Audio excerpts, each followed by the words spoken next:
आणि आत्ताची महत्त्वाची आणि मोठी बातमी समोर येतेय शेअर बाजारातून। शेअर बाजारात मोठी घसरण पाहायला मिळतेय। सेन्सेक्स 2020 अंकांनी कोसळलेला आहे, तर निफ्टी 817 अंकांनी कोसळला। गेल्या काही दिवसात आपण बघतोय शेअर बाजारातली ही मोठी घसरण आहे।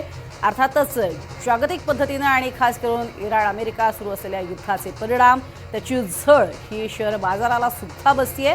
प्रामुख्याने यामागची नेमकी काय कारणं आहेत ते काही काळात समोर येतीलच। मात्र बाजार उघडताच म्हणजे 9:15च्या आसपास सध्या आपण बघतोय सेन्सेक्स 2020 अंकांनी घसरतो।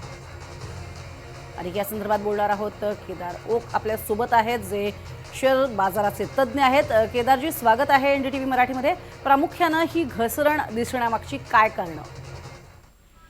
मुख्य कारण आता जे अमेरिका, इस्रायल आणि इराण वर चाललंय हे त्याचं प्रमुख कारण आहे। आणि त्याची व्याप्ती थोडी वाढत असल्यामुळे त्याचा परिणाम आपण आपल्या शेअर बाजारावर बघून घेतोय।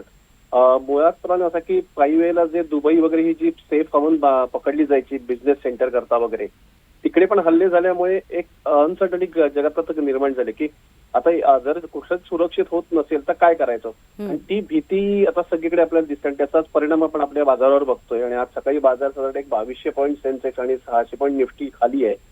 आणि हे म्हणजे पडझड मार्केटला काही दिवसापासून चालू राहील असा माझा अंदाज आहे। कारण की जोपर्यंत युद्धाचा परिणाम थांबत नाही किंवा युद्ध थांबत नाही तोपर्यंत हा एक मोठा परिणाम आपण बाजारावर बघू। दुसरं, आता क्रूड आणि इतर ज्या गोष्टी आहेत याचाही इम्पॅक्ट काही दिवसांनी आपल्याला आपल्या इकॉनॉमीवर दिसून येईल। त्यामुळे हा सगळ्याचा एक परिणाम आपण आता बाजारावर बघतोय। आणि लोकांनी यावेळेला इन्व्हेस्टमेंटची काळजी घ्यावी, ॲग्रेशन न करता सांभाळून ट्रेड करावेत, किंवा नाहीच केले तरी पण चालतील। मार्केटला स्टेबलाइज होऊन द्यावं। अगदी केदारजी, मात्र हे जे परिणाम आता सध्या आपल्याला पाहायला मिळत आहेत ते साधारण किती काळ, म्हणजे युद्धाचा पूर्ण काळ हे राहतील की ही सुधारणा व्हावी यासाठी काही वेगळे प्रयत्न केले जाऊ शकतात?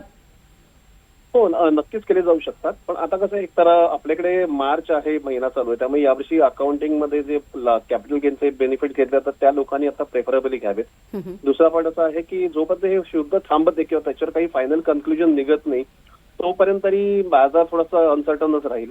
आणि आपल्याला फक्त एवढंच बघायचं की आपण केलेली इन्व्हेस्टमेंट ही चांगली आहे की नाही, चांगले शेअर कुठले आता आपण अॅक्युमुलेट करू शकतो। आणि सरकार याकरता काय काय उपाययोजना असतात, कारण की आता प्रत्येक देशाला स्वतःच्या इकॉनॉमी प्रोटेक्शन करता काही ना काहीतरी म्हणजे हे म्हणतात ना उपाययोजना करायला लागतील। आणि ते गव्हर्नमेंट कसं करतं याच्यावर खूप अवलंबून आहे। कारण की आपण आता लगेच बघितलं, थोडं 8 दिवस युद्ध नाही जात तर लगेच गॅसचे गव्हर्नमेंटने प्राइस वाढवलेले आहेत। आणि हे सगळं जर असलं की मग थोडंसं एक बाजारात भीती निर्माण होते, आणि तीच भीती आपण सध्या बाजारात बघतोय। अगदी केदारजी, सगळ्यात महत्त्वाचं, अशा काळामध्ये जेव्हा बाजारात घसरण होते तेव्हा संधी खूप मोठ्या प्रमाणात असतात। कोणते सेक्टर असे आहेत ज्याच्यामध्ये संधी येत्या काळामध्ये चांगली आहे आणि त्यात गुंतवणूक होऊ शकते?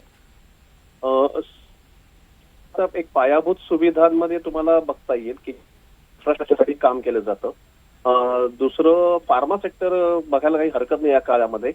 आणि तिसरं जर तुम्ही म्हणालात तर ओव्हरऑल जी याकरता कनेक्टेड ज्या गोष्टी, म्हणजे आता स्टील आहे, सिमेंट आहे, या गोष्टींकडे सेक्टरमध्ये लोकांनी लक्ष द्यावं। भारताच्या अर्थव्यवस्थेत जर म्हणाल तर आता आपल्याला थोडीशी काळजी घ्यायला लागेल। बऱ्याचशा गोष्टी इकॉनॉमिकली आपल्या फेवरेबल मध्ये आहेत, जसं करंट अकाउंट डेफिसिट कंट्रोलमध्ये, नंतर आपला जीडीपी मेंटेन आहे, जीएसटीचं कलेक्शन चांगलं आहे। इश्यूज टेक्निकली इफेक्ट येतात काही गोष्टींवर, जसं आता इन्फ्लेशन वाढण्याची भीती आहे, किंवा या ज्या गोष्टी आहेत या थोड्या आपण जर मॉनिटर केल्या पुढच्या काही काळात तर आपल्याला, मला असं वाटत नाही की आपल्या इकॉनॉमीला काय मोठा पटकन फटका बसेल, पण तो आपण बेअर करू शकू। कारण की आपली इकॉनॉमी मिक्स इकॉनॉमी असल्यामुळे तो सगळा परिणाम आपल्याला झेलायला लागेल। नक्कीच। तुमचा धन्यवाद केदारजी, आमच्याशी बोललात त्यासाठी आणि सविस्तर माहिती दिलीत त्यासाठी। त्यामुळे या पडत्या काळात सुद्धा अनेक जण संधी साधू शकतात एवढं मात्र नक्की आहे। मात्र सध्या मार्केटची जी सुरुवात झालेली आहे, मोठी घसरण पाहायला मिळते आणि त्याचा फटका अर्थातच अनेकांना बसलेला आहे।